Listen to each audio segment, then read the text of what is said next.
In this video, I'm going to show you 3 positions that if you start working out at home will drastically improve your forehand. The problem is this: when we go out and play, we have a limited amount of time, generally in the week or month on the court, which means we get limited amount of reps, which means our improvement is slower. If we could practice at home, like I'm going to show you, you can get more reps equaling faster improvement. So let's get started. I'm going to show you these 3 positions so you understand it, and I'm going to show you how to make sure you can start practicing these positions so you can have a forehand just like theirs. So the very first thing I want you to understand whenever we think about a stroke is that we want to think about the kinetic chain, aka basically how we use ground force and we push that ground force through our bodies and then to the racket. And that generally means through our legs, and then our hips, our shoulders, our arm, and then our racket. So when we look at Team, his very first thing he's got to do, and any player's got to do when they have time to hit a solid forehand, is they have to load some weight so they have some weight to use. And you're gonna see that right here. Team's moving over, and right here, you're gonna see as he steps, he's loading his leg and his hip. And this is important because if we want to use energy, we have to store it first. And we store it by pushing against the ground and storing that weight in our hip. You're going to see the same thing with Felix here as he moves around, right, boom, there. Here's touchdown,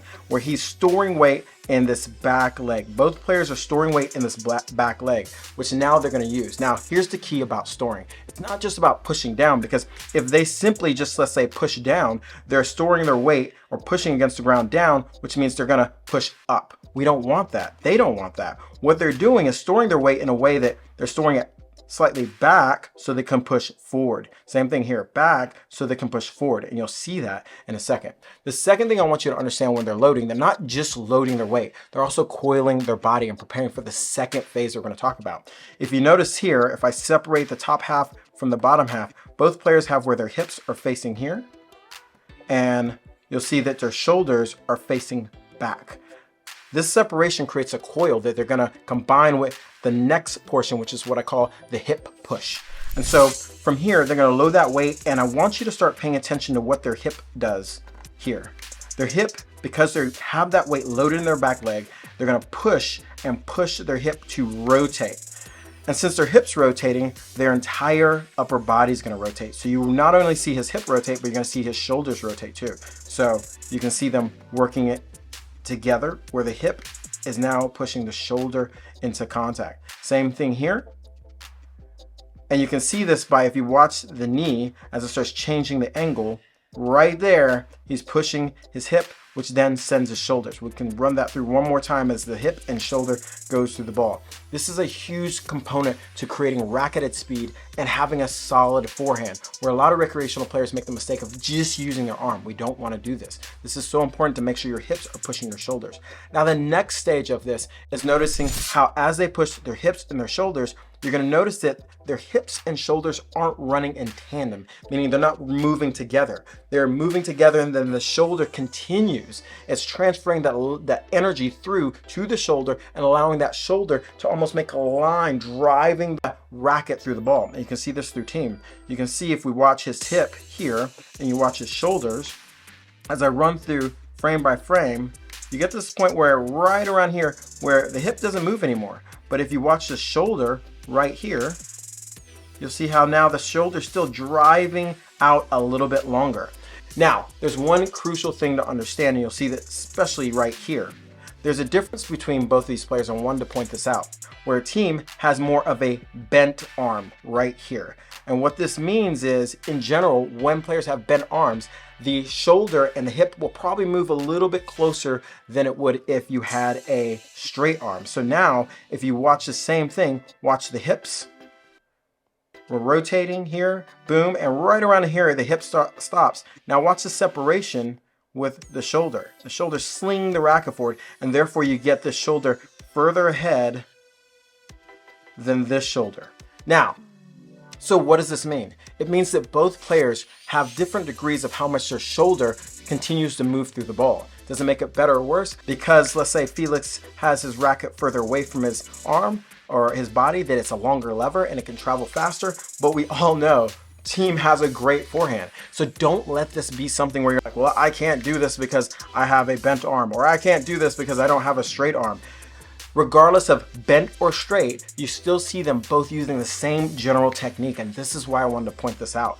And now that you understand this, I want to go and do some drills that you can do at home so you can start working on this and start having your forehand as solid as theirs. So here we are in my office, and I want to just make sure you understand that you don't need any crazy equipment to do all these drills. The only equipment I really have here is I'm going to use a stretchy band. This is one you could use. I have one with a handle set up on the floor, and I'm going to use some type of weight. I have like some dumbbell set up. You can use a medicine ball, a small medicine ball. You don't need it to be heavy. You can use a milk jug. So I don't want any of this to be limitations.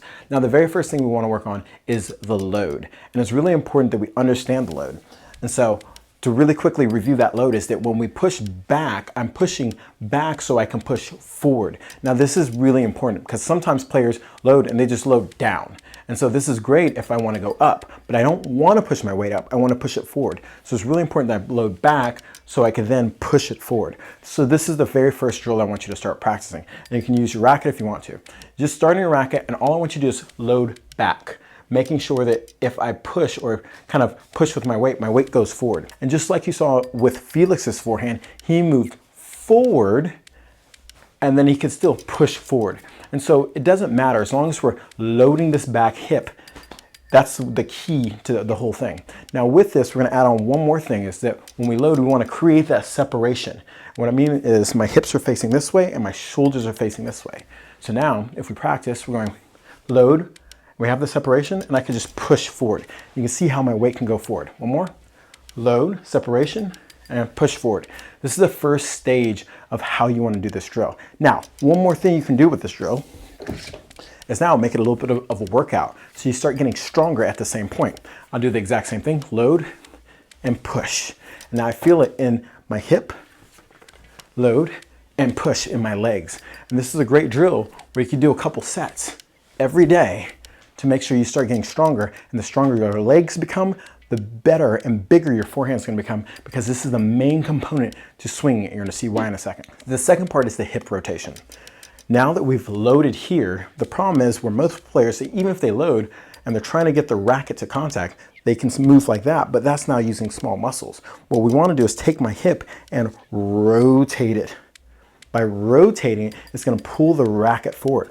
And so this is where we have this combination of loading and creating that separation so I can rotate my hip to get my racket to contact. And so to do this, we're going to use the band here.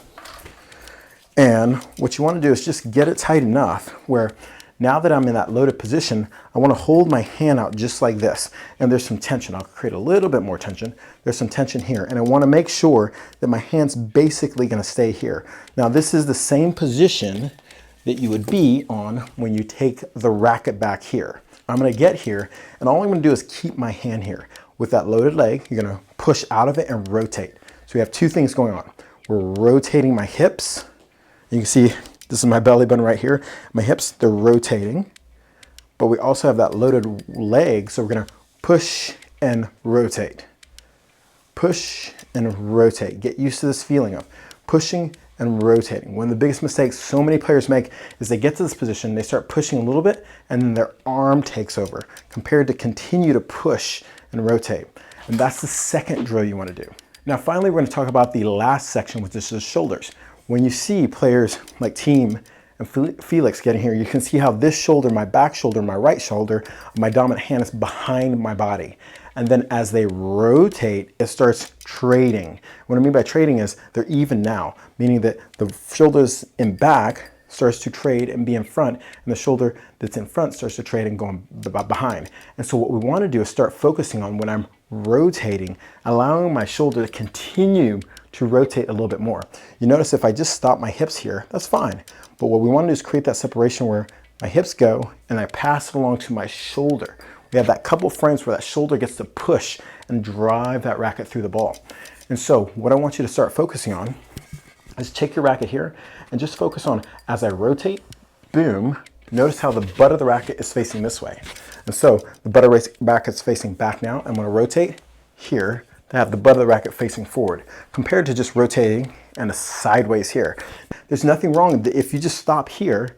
Maybe you don't have the range of flexibility in your shoulder, and that's totally fine. But if you want to get the extra bit out of your forehand, start focusing on, as you rotate, you're gonna drive that shoulder forward a little bit more. Just like if I was punching, I could punch like this, but the moment I start driving that shoulder forward, it's gonna extend through the contact, and that's what we wanna do. Now, if we put it all together, loading, rotating the hips and driving the shoulder. Loading, rotating the hips and driving it forward. Now, obviously, at the end, then we come around.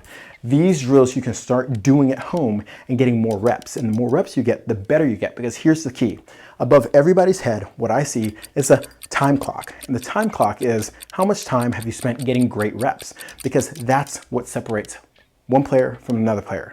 Yes, there might be a little bit of they're faster or this or that, but generally it's the amount of time you spent getting great reps. Better players have more time getting great reps. And if you can start practicing this at home, you can start leapfrogging and catching up and going past players, because they're practicing once a week and you're practicing 5 days a week, with 4 of those days at home and 1 of those days on the court. And they're like, how's he getting better? He's only on the court 1 time, but you're still getting the reps. And this is why this video is so important. And if you like this video, you want to see one video just like this on the one-handed backhand, go watch this video.